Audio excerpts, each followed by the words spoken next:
Right. Hi, everybody. I'm here with Wahid, and we're going to be talking today about his book, Practice Beyond the Posture. So, welcome. Do you want to give just a quick little introduction of yourself, how long you've been practicing Bikram yoga, how long you've been a teacher, and also your inspiration behind this book? So, Yeah. Yeah, white things, but I have been around since 2012. I did the training in Los Angeles, studied, the Bikram style. It was the Los Angeles Radisson. When did you do your training? I didn't actually train with Bikram. I see. I started in 2012 and I trained up here locally with Whitney McCormick in 2017. So I was kind of my cat just knocked something down, but kind of in between the, pre-Bikram disbursement or Yeah, diaspora. yeah, yeah. I think after like 2015, 16, it kind of took its own route. Anyways, but I have been teaching since then. I taught all over. Uh, I started in Turkey. And I have been back and forth between Turkey and here. I had some good studios here, and I traveled. I taught in Europe. I lived in Mexico for a little bit. I ran a studio in Hawaii. That was a very good time. And after being a yoga teacher, I'm like, this is such a good lifestyle. I had a hippie mindset a little bit. I had the long hair. I mean, you can see in the picture too. The picture is so old, and I had my long hair. And I eventually decided to do a master's degree on yoga therapy and mindfulness, settled in Washington, D.C. area, which harbors a lot of stressed people. And the book is the product of my interactions with high stressed, high achieving professional people. Yeah. I appreciated it as a elite athlete. There was, I mean, and a Bikram practitioner, but it was when I first started to read it, like first it was like felt very authentic to the experience that I have had in class. And I was just like, oh, I've had these thoughts as well. But there was a whole nother layer of processing within the book that I really related and resonated to from like 13 years of, you know, being a yoga athlete as well. So like you said, like the inspiration from the kind of the high stress, more type A competitive mindset, which Bikram yoga does seem to attract as well. So I really enjoyed a lot of those like thoughtful inquiries. So it was like both like there are aspects of the physical practice, but I really loved how you kind of dived into more of the also the mental self-talk, but I want to say like embodied wisdom of the practice. Yeah. I love the way you put it. I think they are so hand in hand. I do believe everybody who does this yoga or any kind of exercise that is strenuous physically can relate to all these things.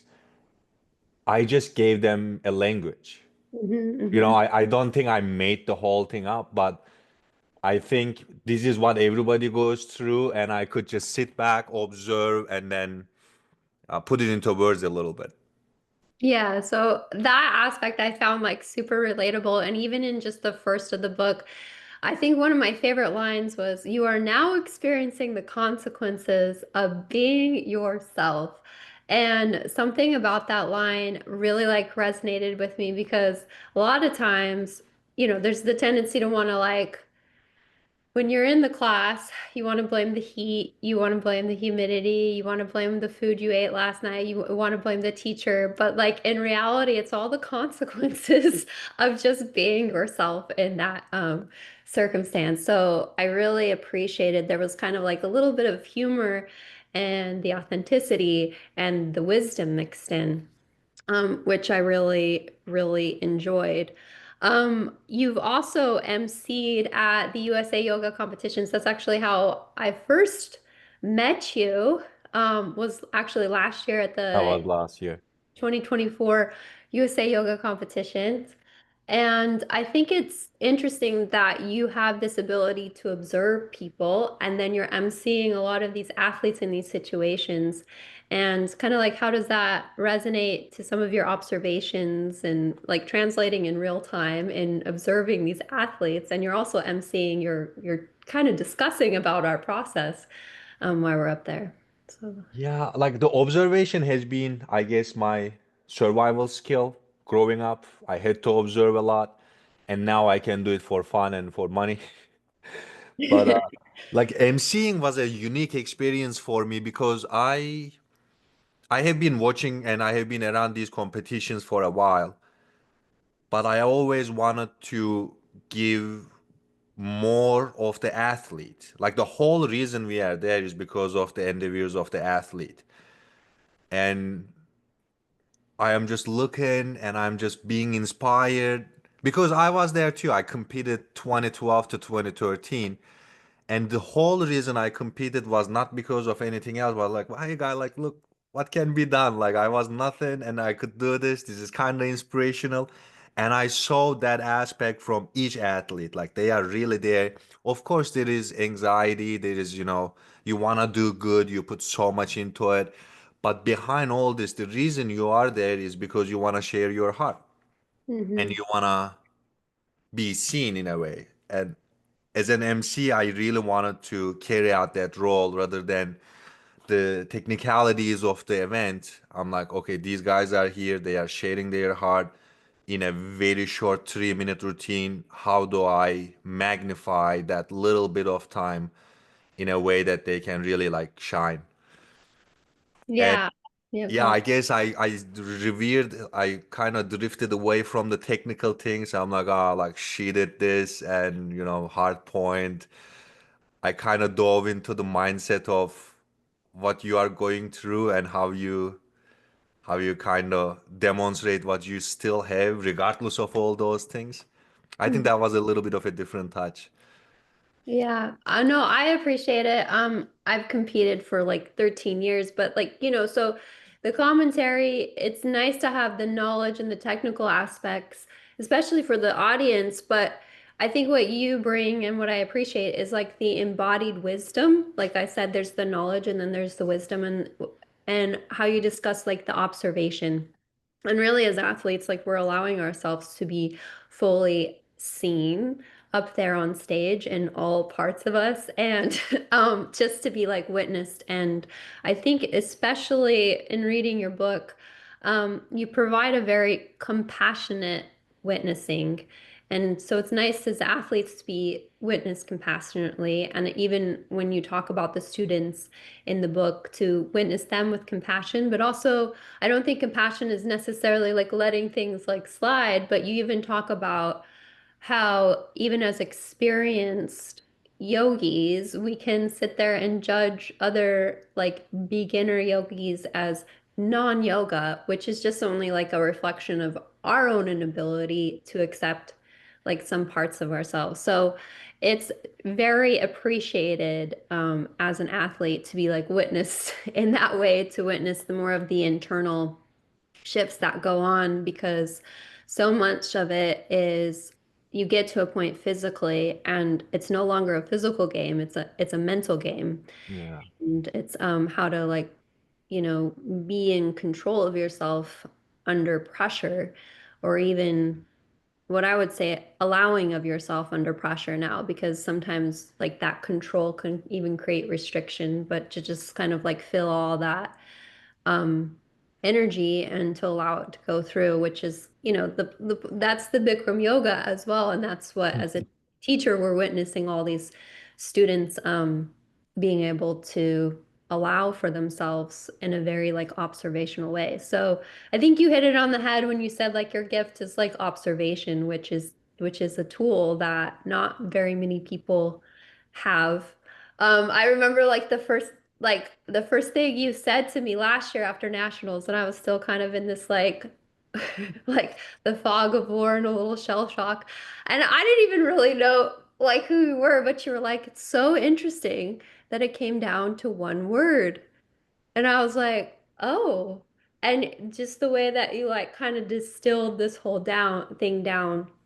And for me that like I just pondered on that a long time as like the importance of words and how words can translate into the body, into situations, and it ultimately comes back to also our mental self-talk, which you really illustrate in the book as well.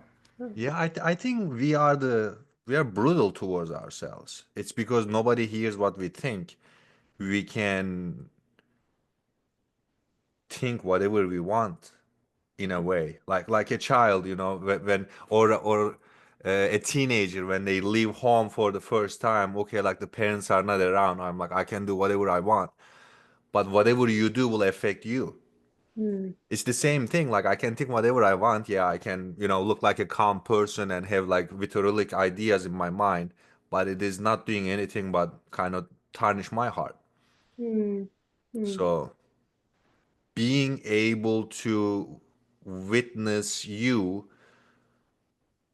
but again, this can't be in the like the self-love today is very toxic in a way.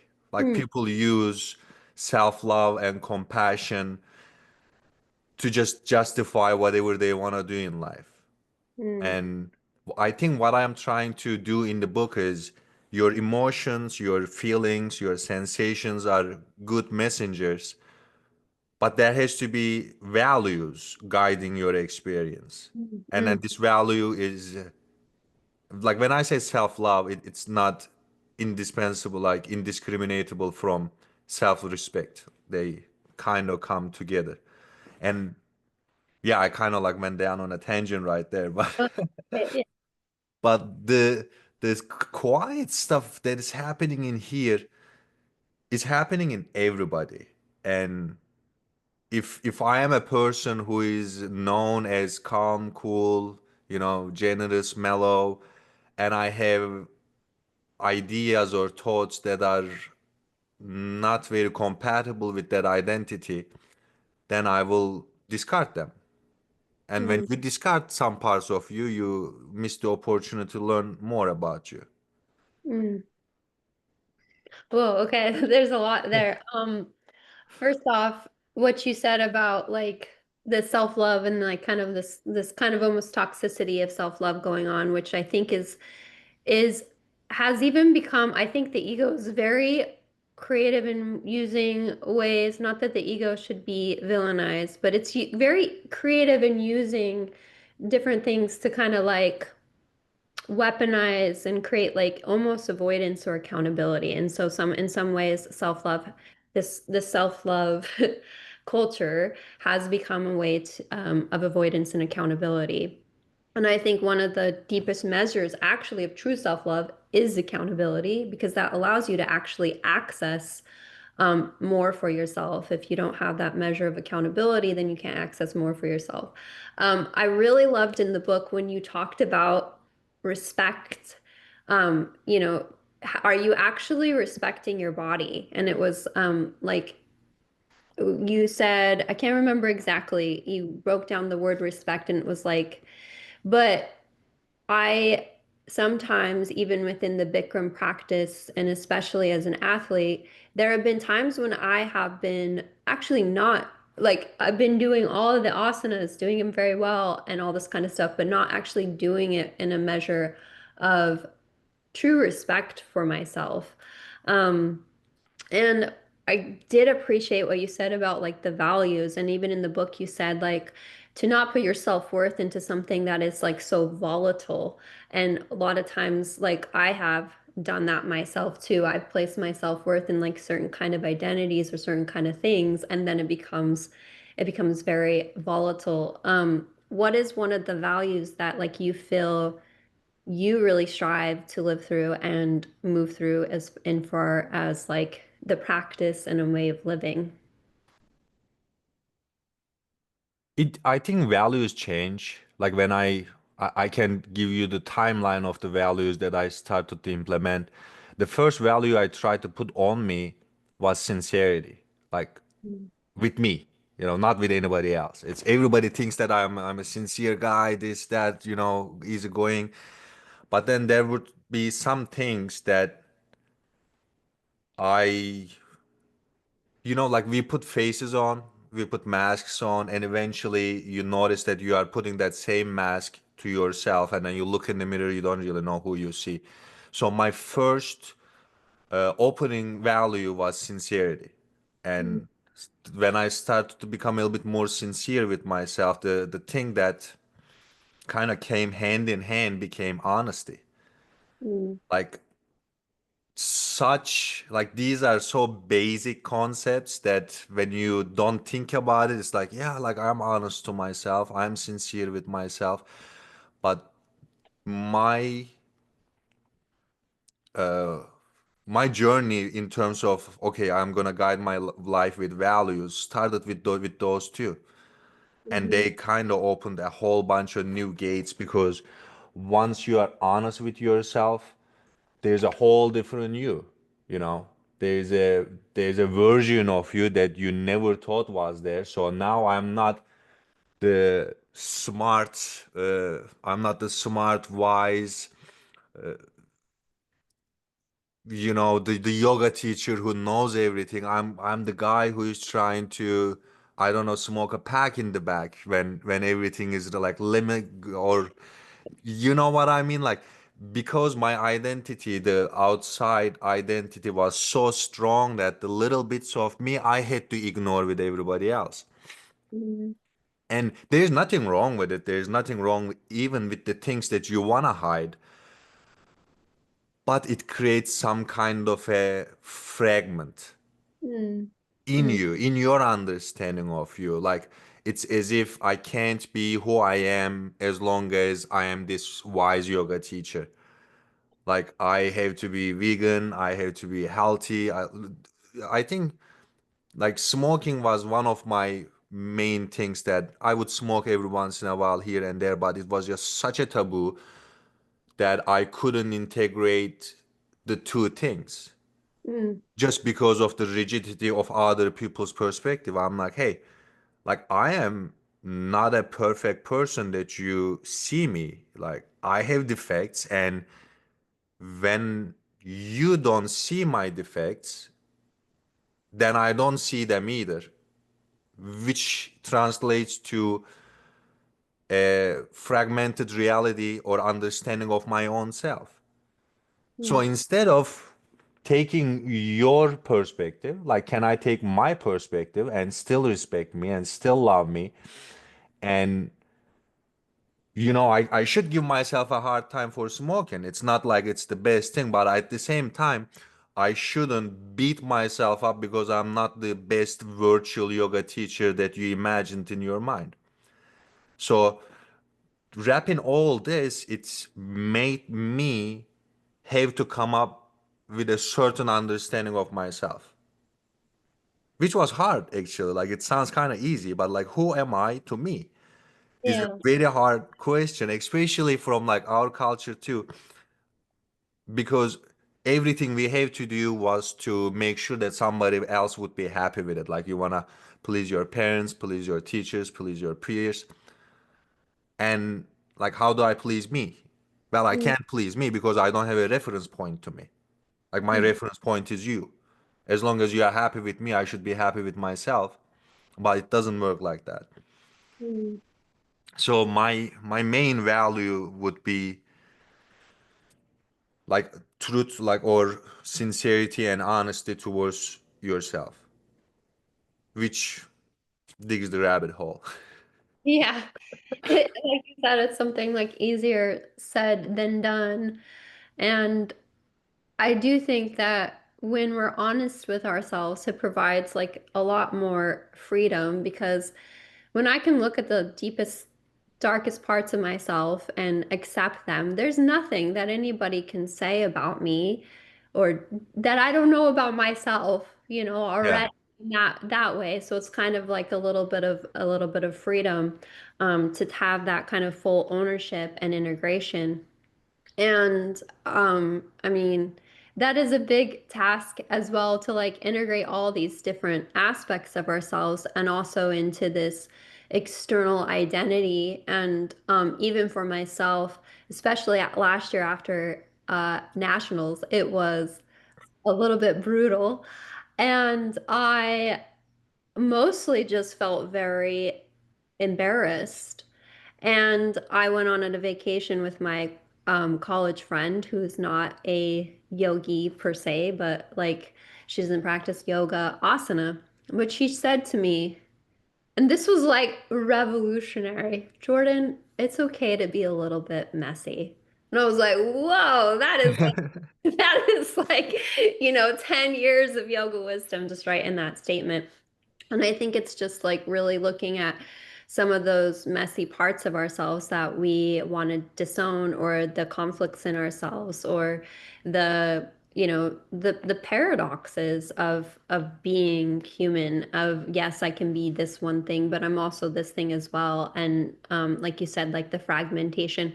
The interesting thing I feel is, especially as a yoga athlete, the parts that I really tried to hide and really try to disown are the very aspects that usually get highlighted and They're seen like spotlighted. most on stage. So that is the part of me over my years of competing that really will get the most, like it will come screaming up to the surface. Because like you just try so hard to put that shadow part in chains, and it stays in the corner, getting stronger, doing push-ups, and then it's like, here's a time to be seen. So I'm gonna rip off the chains and allow everybody to see me. And so I think it's really leaning more into those like self-acceptance and the allowance with still desiring myself to change. I know I definitely need to change something about myself. Is not when somebody else likes me or likes me or not. If I like the way that I'm showing up is the more important question. That's something that I've been asking myself. But it is not an easy task at all, Yeah. especially the further and further you get entrenched sometimes into certain identities as well. Oh, yeah. Yeah. I mean, like I mentioned somewhere in the book that the right reason to do yoga, right? According to the yogis, or it has to like you have to do yoga to aspire for spiritual things, have high things, but that was another thing in terms of being honest to yourself. Like you can just come to yoga, which most people do, honestly. It would be controversial to find a girlfriend or boyfriend. To you just come to yoga to lose weight. You can come to yoga to make a six pack. You can come to yoga to become a champion.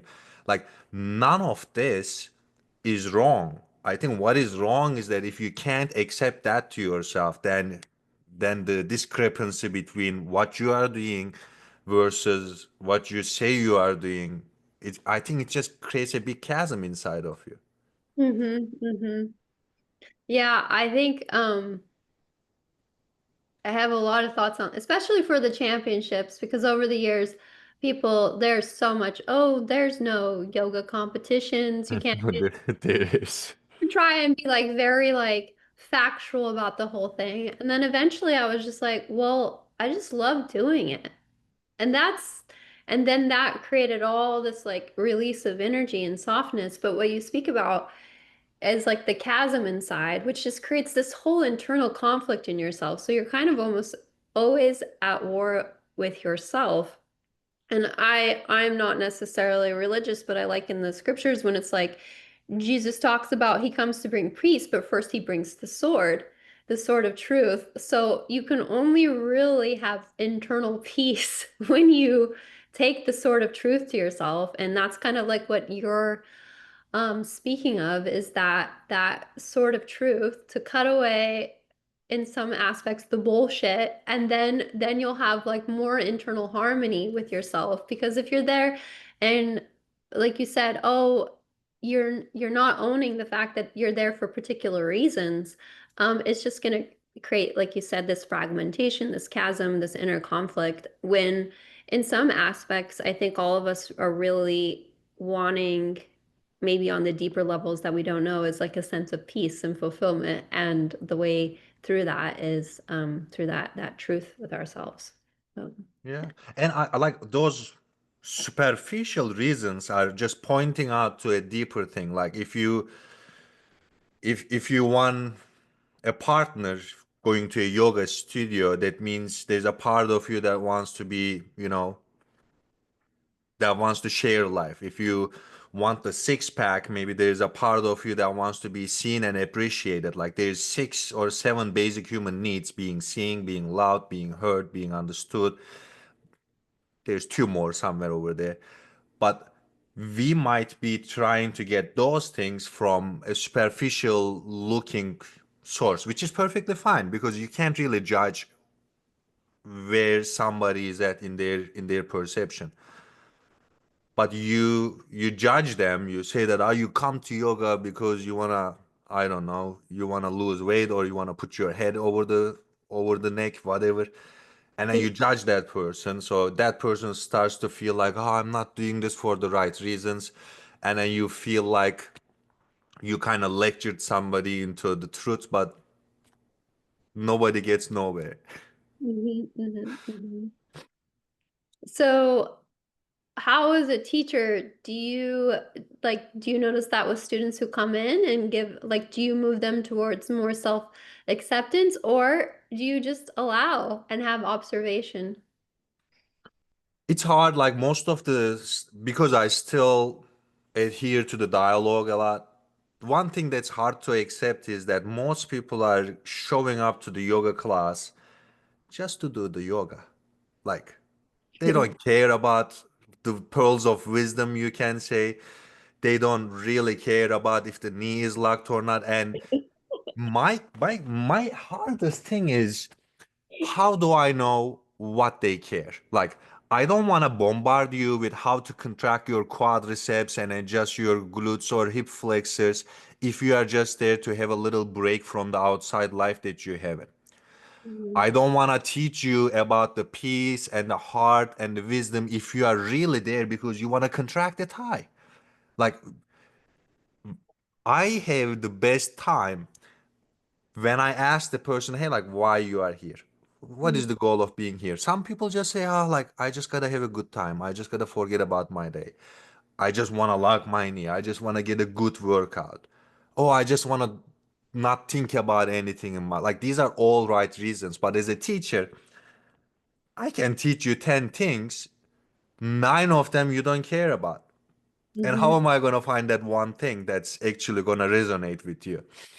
So most of my classes I observe. In the meanwhile, I say the dialogue. I observe, I say the dialogue, and I might just put a little bit of a plug somewhere.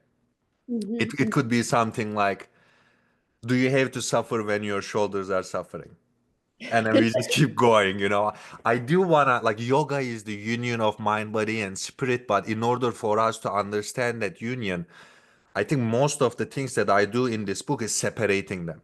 Like mhm, they are united, but you don't understand how united they are. So let's really break them down. This is what the body is going through, and this is what the mind is going through, and this is how you handle this relationship. mhm, mhm. Yeah. Yeah. I mean, yeah, I mean, I definitely am. I've had to pull back myself in some situations because I'm like, oh, not everybody's here because they want to be like a yoga champion or like wanted to Yeah. like crazy posture. Like I've had to like reel myself in because I get very like eager about that kind of stuff and very lit up about it. And just taking that perspective again and distilling it down, which is there's so many different reasons why people come to the class and all are valid and important. And I think the most important thing is um, to just provide that space for them to be also within the discipline of the practice, which I really love the discipline as Yeah. I think it ultimately leads students to freedom, and I think that is one of the aspects that really comes from the discipline of the practice as well. One of the things that like you talked about in your book, I can't remember, it was the head to knee posture at not standing head to knee at the end of Hmm. the class. And you were talking about like how you exit a posture. Oh And yeah. I really think that was like I said, again, embodied wisdom because it's the mastering the art of the exit in your life. Like, how do you end one thing? And most of the time, our society is very focused on how we begin things. And so there's like, can you speak a little bit more to that? Because I have even more thoughts on that, but I love that part of it, like mastering the art of the exit, because we're so focused sometimes on how things begin. And then when things end, whether it be like relationships, jobs, all those kind of things, sometimes we don't place as much care into an exit, as we do into a beginning. Yeah, that's I think a human condition. Like when things come too close, you just want to like wipe your hands off of that, look at to the next thing. That is my experience too. Like in the last year of any of my school, like even the masters, I love the masters. I never liked school, but when I did the masters, I'm like, I feel like all this schooling I did was just so I could get into this master's program. But the last trimester sucked. There was nothing wrong with the program, but my commentary changed the way I analyze. Like I just knew too much to, entitle myself to any opinion that I wanted to give because now I am at the end of it and I can think, I don't know, or relationships. I Mhm. think the relationships are always the same, honeymoon phase to the breakup phase, but you are not the same. Mhm. Like the person is mostly the same.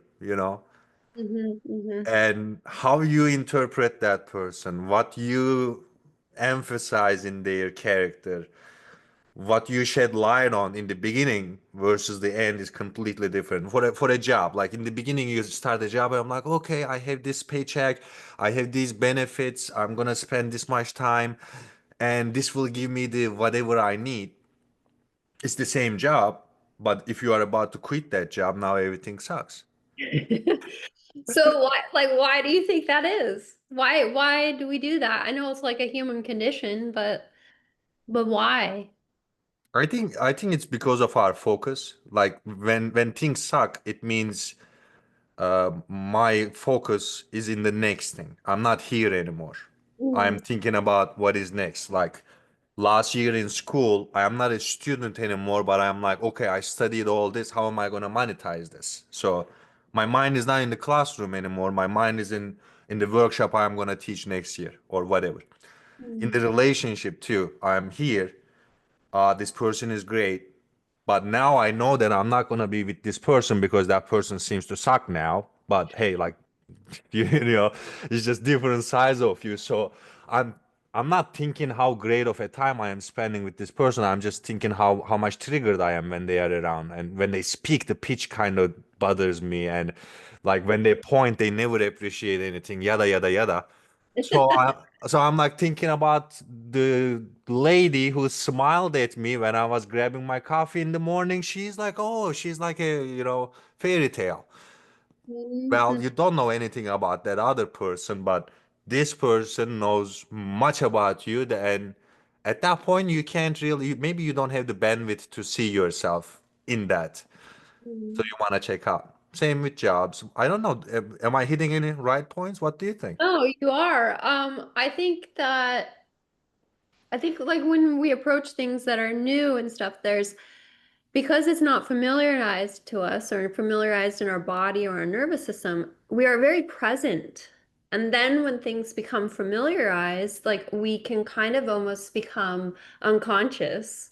And so then in some ways, I feel like that allows, we're not as present to the moment and those kind of things. So either the choice is to like deepen into that experience or to move forward. And I notice when it's time to move on from a situation, whether it's a location or whatever thing, things start to amplify in the negative, and I almost feel forced out of the reality. So now I take the notes and I tell God, I'm like, I see it. I see it. I'm making the moves. I'm exiting. Like, I'm making the moves. I'm like, if I need to move on, I moved up from back to Seattle after living in Joshua Tree. And I learned so much from that experience. But towards the end of the experience, I started to have all of these allergies, and my body was like, it's time to go. It's time to go. And I was like, I see it. I'm going. And as soon as I drove across the state lines into Oregon, I'm now in Washington, my allergies like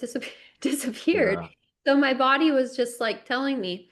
But I do think mastering the art of the exit is interesting because any place that I've ever lived, I always like, even if I don't, in the places I've rented or whatever, I don't need to clean the space, but I clean it all. I'll even wash the floors on my hands and knees with like lavender and stuff like that and smudge the space and thank it and exit it to like carry that over. And I've done my best to be like more mindful in terms of like relationships, even if it's like just a couple of dates with somebody on a dating app, to like close it off nice and clean.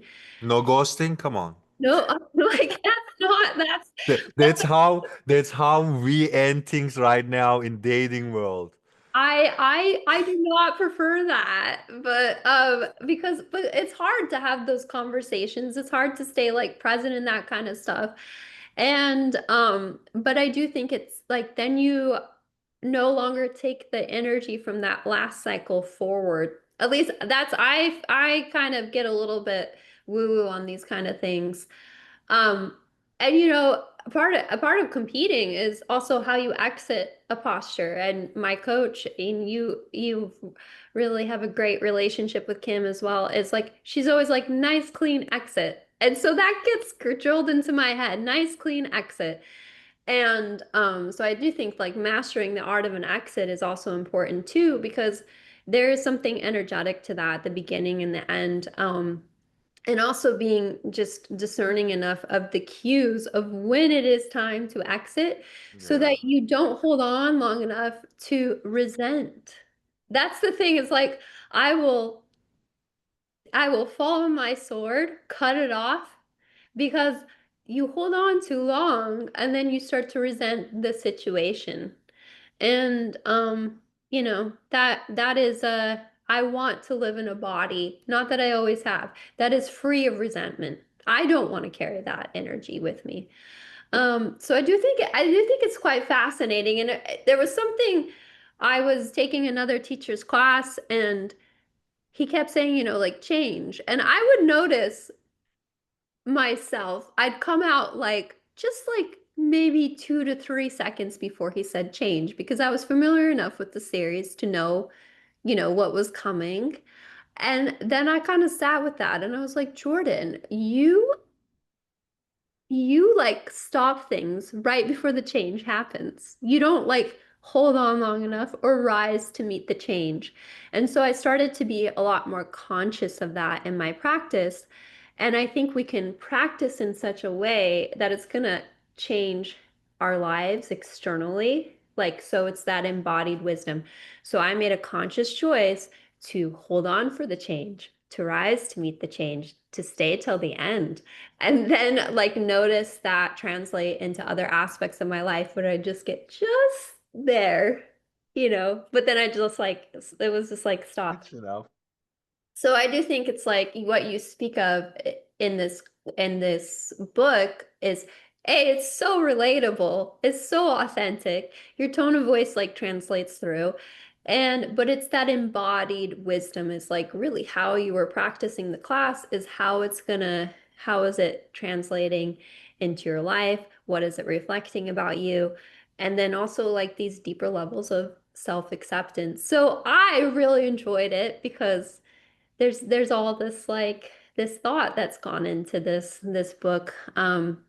And it's also a way to, I think I read half of it before the championships and then half of it after. So it was like a very good pre and then like post like processing experience. But it can also be like just like a meditation. Like somebody can go and pick a posture that they maybe resonating with or not resonating with and read about that posture and then focus on, the questions for it for a week, a month or whatnot too. So I like the approach of all of that too. There was a lot in there. I like your answer to, I don't know which chapter was it, but who are you becoming when you are doing what you are doing? Like, I like your answer to that question. I think I really want to have your book, the copy of your book, because your handwriting is so good. And then so far I saw like a few pages that you wrote in your Yeah. hand. Ah, so good. Well, first off, I love handwriting in cursive, but um in another life, I worked in a library and I accessioned all these postcards from um 1910. Are And you, wait, are you talking about like another lifetime, as in like when you were like in this lifetime, another like lifetime? this in this lifetime, Nice. Like when you were like like, this body, like yeah, okay. like what year is it? Okay, so 15 years ago, my goodness. But they had all these postcards from 1910. And so my job was to like, describe them, write them, file them, index them. And so I started to literally write how they were writing because I also felt like then I could understand. First of all, it made it easier to read, but I also understood them better because of Hmm. the way, because like I was, and I didn't even know I was doing it on such a level. I was moving as their bodies move. And I think that's another thing that comes when you practice is you move with all these people. You don't even say words to them, but you get to understand them through their movements in their body. Like, um, I don't want to I know so much about a student just by how they walk in the room, how they set up Yeah. their hat, how their shoulders look, this and that. And like my job is I always say it's to be of two minds. I'm going to love and accept you as you are right here, right now. And I also want to move you towards more alignment and freedom. So it's like I love and accept this version of you. But my role as a teacher, at least I believe, there's no one right answer is to Yeah. more alignment and freedom. And that is like what I truly want for my students is more deeper levels of freedom. And that can look like so many different things. But just like the way they like move their bodies or this or that. And I can remember like their spines and where they set up in the class. But then I'll meet them on the street and they'll have like a t-shirt on and I'm like, I just don't recognize you because I can't see what like like that. But I know how they like which postures they start to kind of give up on themselves or which ones they pull back from a little bit more. I still remember a student from like 6 years ago and always in standing separate leg head to knee. He'd always like kind of like come out a little bit early, but every other posture he'd hold steady and hold strong on. So I think it's like you get to know your students on such an intimate level, but then you'll be talking with them and be like, I didn't know you had a dog. Like, like those kind of like the basic like facts of Yeah. life. But you can feel all this stuff that they're going through. But then at the same time, you don't know them at all either. So it's like this, again, it's the paradox of it all. And maybe to not also project some of myself onto them and those kind of things. Yeah. I did have a different point. Your books like said to not correct, to give like general. Yeah, yeah, yeah, yeah. I mean, I think that's just my opinion, but I strongly hold on to the opinion. But there's some people who would just teach differently, you know. Yeah. Yeah. It's the cobra pose I think we are talking about. Like, Right. are you saying that like a shouldn't should not be corrected, encouraged more than 3 times, and all of this should be anonymous? Yes, yes. I I know it's like so opposing to like many other people's styles. it's great. But I went into my class this last week and I told him, I was like, I read a book that said like, and this is right after like Half Moon. I read a book that said it should like you should give more three corrections and it should be anonymous.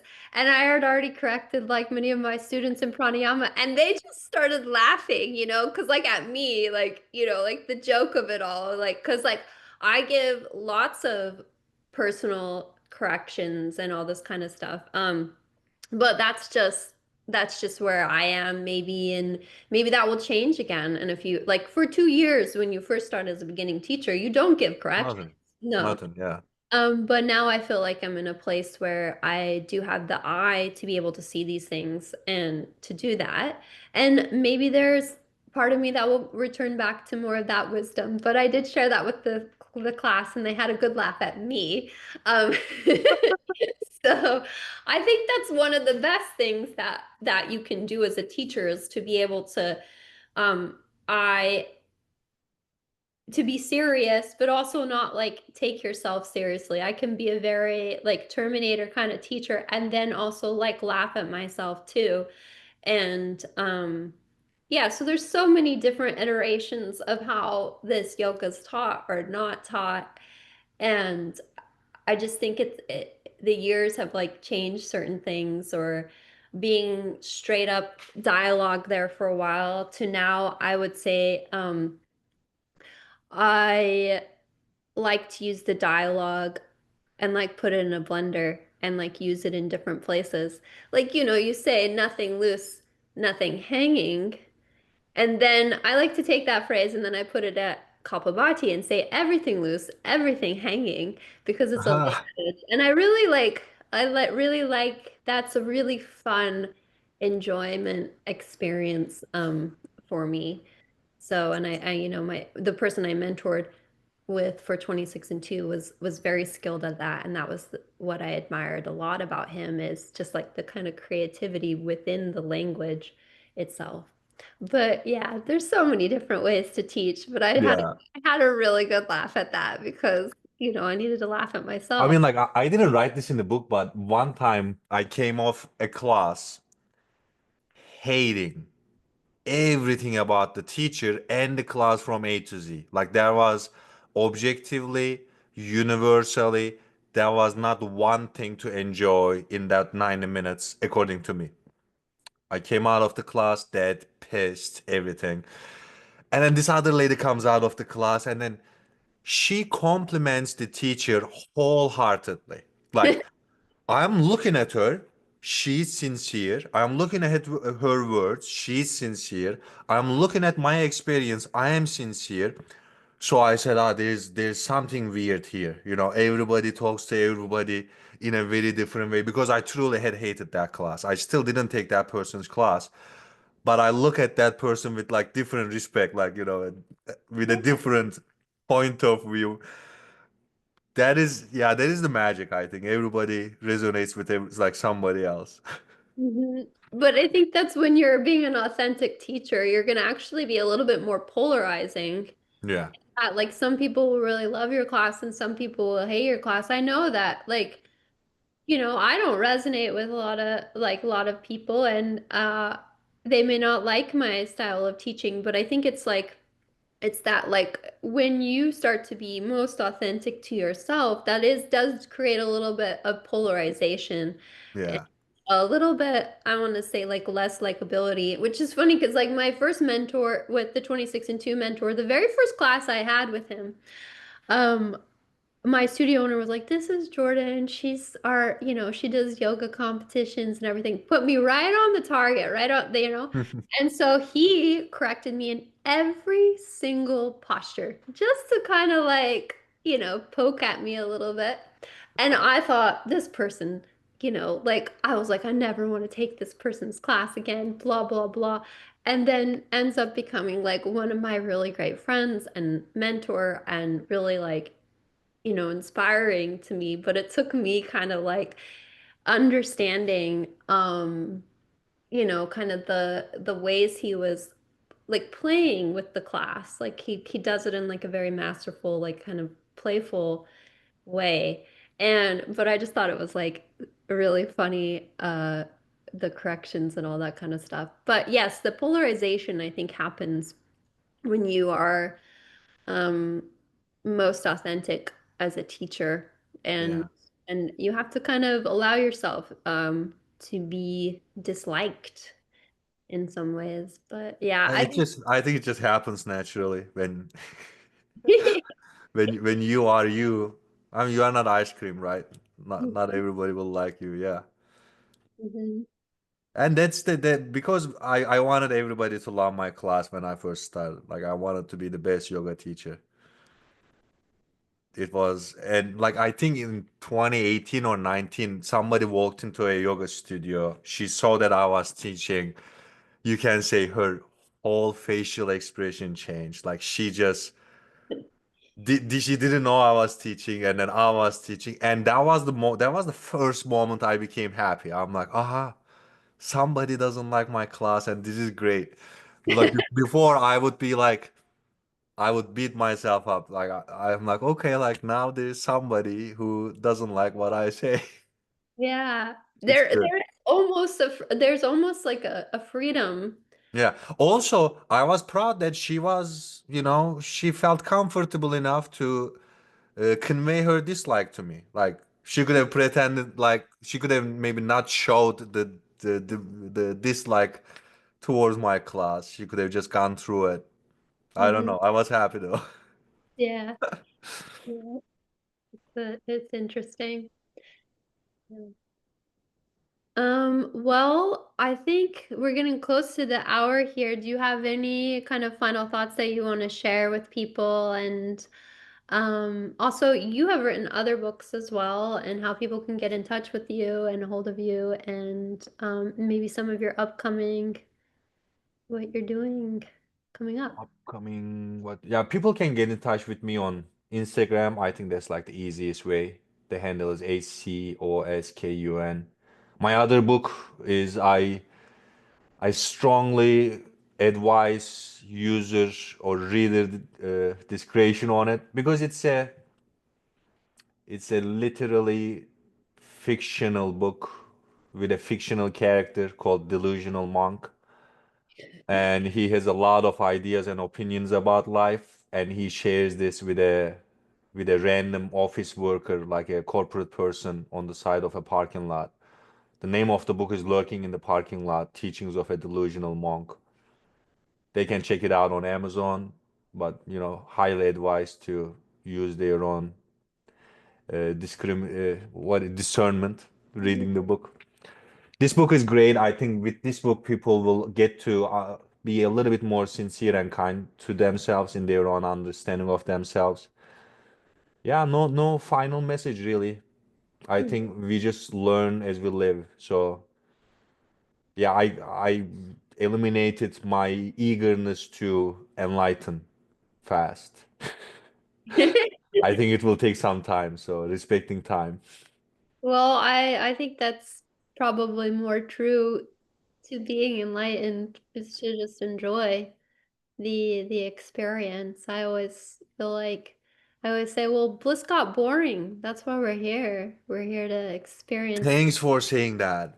That experience like the I human. did imagine a world in which everybody was in nirvana or whatever, and I'm like everybody is enlightened, and we are just smiling. We are not even speaking. It's just so boring. Like we have so much poison in us that we have to burn through until we die, I think. Yeah. I think Yeah. the drama of the human experience makes it a little bit spicy, Yeah. A little So bit. true though. Bliss is boring. Like that's a very concise and very true way of putting it. I want to be here to have human experience. This is the book. Enjoy it. Yes, I think I think not just practitioners, but every athlete should read it, especially yoga athletes, because I think there's so many good gems in there on how to really deal with a lot of the mental aspects and the qualities of the mind that go into and the qualities of the heart that go into something like that, some endeavor like that. So thank you. Thank you so much, Jordan. Everybody, bye bye. Okay. I am